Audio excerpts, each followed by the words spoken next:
Today we're going to attempt learning anastomosis around the elbow joint. This is the humerus.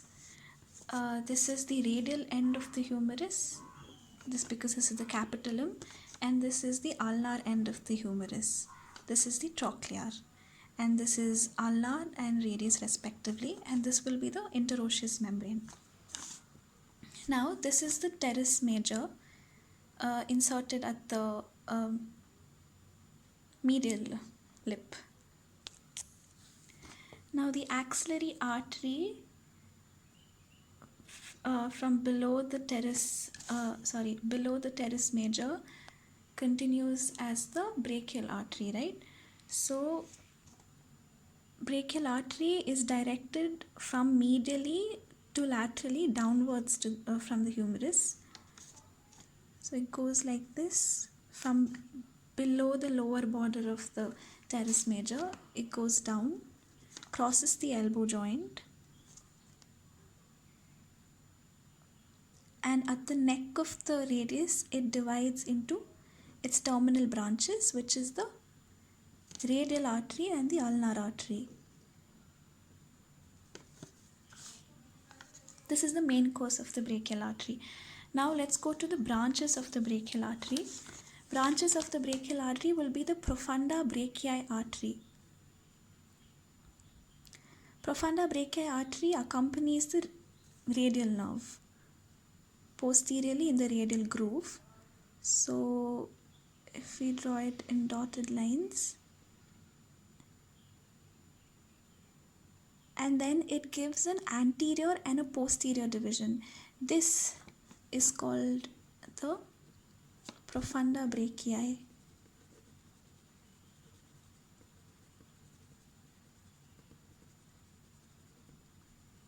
Okay.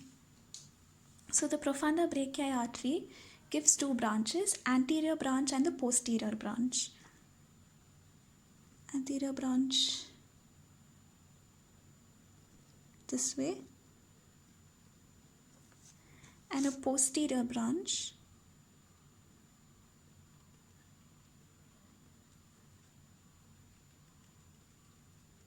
this way.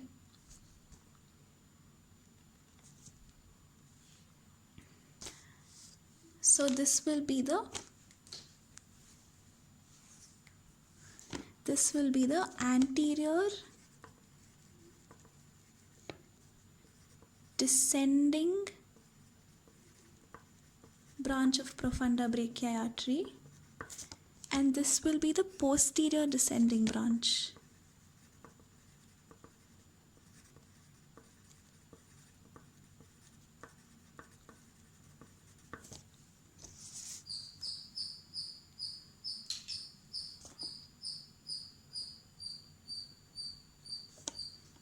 Okay, next branch of the brachial artery is the superior ulnar collateral artery.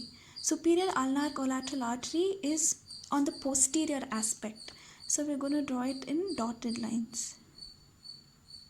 It accompanies the radial nerve in the posterior aspect of the medial epicondyle. So this is the superior ulnar artery.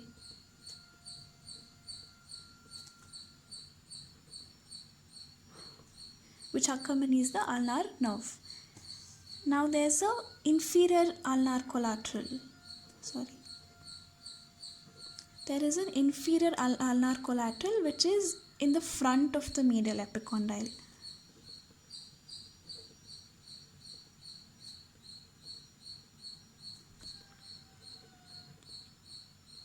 Okay, so we have completed the branches of the brachial artery. Now let's go to the branches of the radial artery and the ulnar artery. Let's start with the radial artery. Radial artery just gives only one branch, which is the radial recurrent artery. So this is the radial recurrent artery, which is going in front of the lateral epicondyle. Let's extend this. It is going in front of the lateral epicondyle, and it anastomoses with this branch of the profunda brachii artery in front of the lateral epicondyle. This is the anterior descending branch. So anastomosis with this. So the first anastomosis that we've learned is in front of the lateral epicondyle, which is the anastomosis is between the radial recurrent artery and the anterior descending branch of the profunda brachii artery. Okay, now let's go to behind of the lateral epicondyle. Behind the lateral epicondyle, we had the posterior descending branch of profunda brachii artery, right? So this anastomosis with one of the interosseous branches, we'll go to that later. Now the ulnar artery. Ulnar artery gives two recurrent branches. That is the anterior ulnar recurrent and the posterior ulnar recurrent. As you can guess, the anterior ulnar recurrent anastomosis in front of the medial epicondyle, because it's the anterior, with the inferior ulnar collateral artery. And the posterior recurrent ulnar artery anastomosis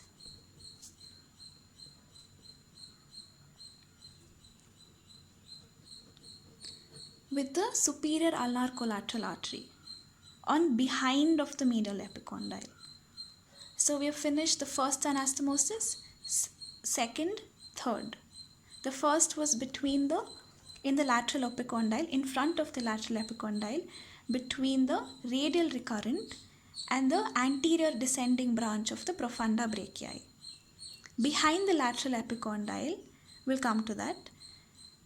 In the medial epicondyle, front of the medial epicondyle, anastomosis was between the inferior ulnar collateral branch and the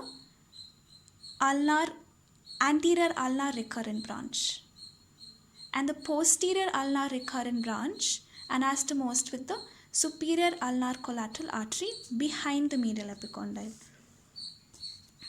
Now, the ulnar artery gave two branches, as we know, that is the ulnar anterior recurrent, ulnar posterior recurrent. Now it gives a third branch called the common interosseous artery. This is the common interosseous artery. This is the interosseous membrane. Now common interosseous artery again gives two branches. Anterior interosseous. Anterior interosseous is in front of the interosseous membrane, and then the posterior interosseous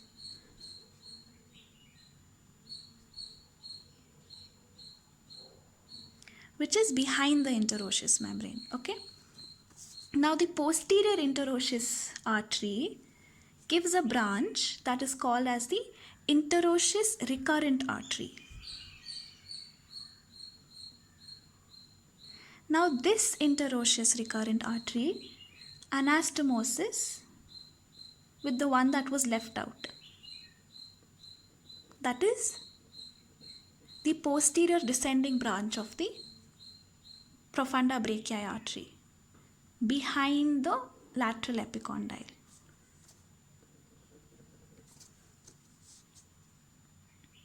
So these were the anastomosis around the elbow joint. To make brachial artery more prominent, let's do this.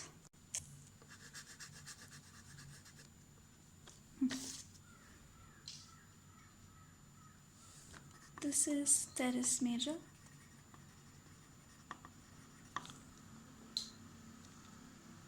So to revise quickly, brachial artery, first branch is the profunda brachii artery, which accompanies the radial nerve into the spiral groove, and it gives two branches, that is the anterior descending branch and the posterior descending branch.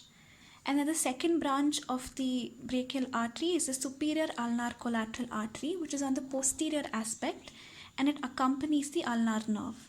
And the inferior ulnar collateral, which is the third branch of the brachial artery, which is on the anterior aspect of the medial epicondyle. Those were the branches of the brachial artery.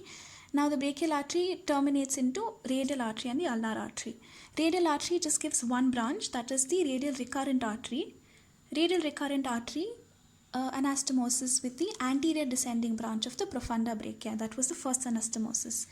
Now, the posterior descending branch of the profunda brachii artery, anastomosis with the recurrent interosseous of the posterior interosseous branch.